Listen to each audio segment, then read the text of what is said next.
జింబాబ్వేతో తొలి టీ20లో ఊహించిన పరాజయం ఎదురైనప్పటికీ ఆ తర్వాత బలంగా పుంజుకొని వరుస 2 మ్యాచ్ల్లో ఘన విజయం సాధించింది టీమిండియా. అయితే ఇప్పుడు ఇక శుభ్మాన్ గిల్ సేన మరో సిరీస్పై విజయం కన్నేసింది. కుర్రాళ్ళ స్థాయికి తగ్గ ప్రదర్శన చేస్తే మరో మ్యాచ్ మిగిలి ఉండగానే సిరీస్ అయితే భారత్ వశం అవుతుంది. జింబాబ్వే పర్యటనలో భారత యువ జట్టు మరో పోరుకైతే సిద్ధమైంది. సిరీస్ విజయమే లక్ష్యంగా శనివారం ఆతిథ్య జట్టును శుభ్మాన్ గిల్ సేన ఢీకొనబోతుంది. ఓటమితో మొదలైన సిరీస్లో రెండో మ్యాచ్ నుంచి కుర్రాళ్ళు అసలు సామర్థ్యం బయటపెట్టారు. రెండో టీ20లో ఏకంగా 100 పరుగుల తేడాతో ఘన విజయం సాధించి మొదటి టీ20 ఓటమికి అయితే ప్రతీకారం తీర్చుకుంది టీమిండియా. ఇక అయితే మూడో టీ20లో 23 పరుగుల తేడాతో సులువుగానే నెగ్గింది. ప్రధాన బ్యాటర్లందరూ తమ ఫామ్ను చాటుకున్నారు. తొలి 2 మ్యాచ్ల్లో నిరాశపరిచిన శుభ్మాన్ గిల్ మూడో టీ20లో మాత్రం అర్ధశతకం బాదేశాడు. రెండో టీ20లో అభిషేక్ శర్మ మెరుపు శతకంతో బాదేశాడు. రుతురాజ్ గైక్వాడ్ కూడా మంచి జోరు మీద కనిపించాడు.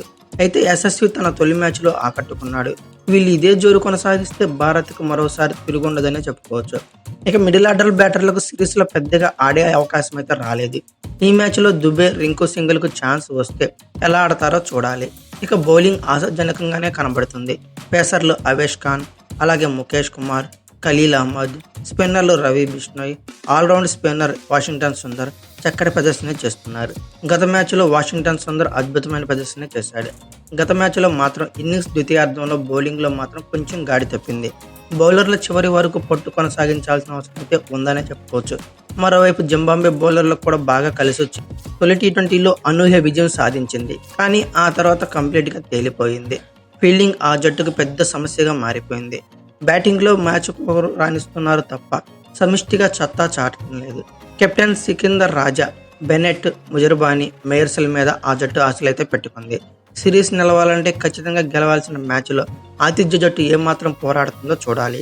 అయితే ఈ రోజు జరిగే 4వ టీ20కి ప్లేయింగ్ 11 ఎలా ఉండబోతుందో ఒకసారి చూసేద్దాం. నాకు తెలిసి జట్టులో పెద్దగా మార్పులు అయితే ఎక్స్పెక్ట్ చేయలేం. ఒక పేస్ బౌలర్లో ముఖేష్ కుమార్ కానీ ఖలీల్ కానీ ఎక్స్చేంజ్ అయ్యే అవకాశం మాత్రమే ఉంది. ఇక రిమైనింగ్ అంతా యాజ్ ఇట్ ఈస్గా ఉంటుందని నా opinion.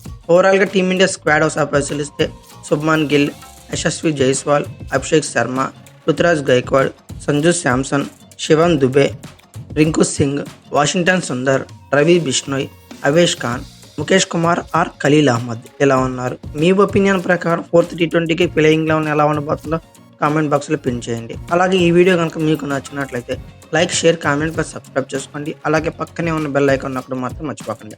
Thank you for watching. Have a nice day.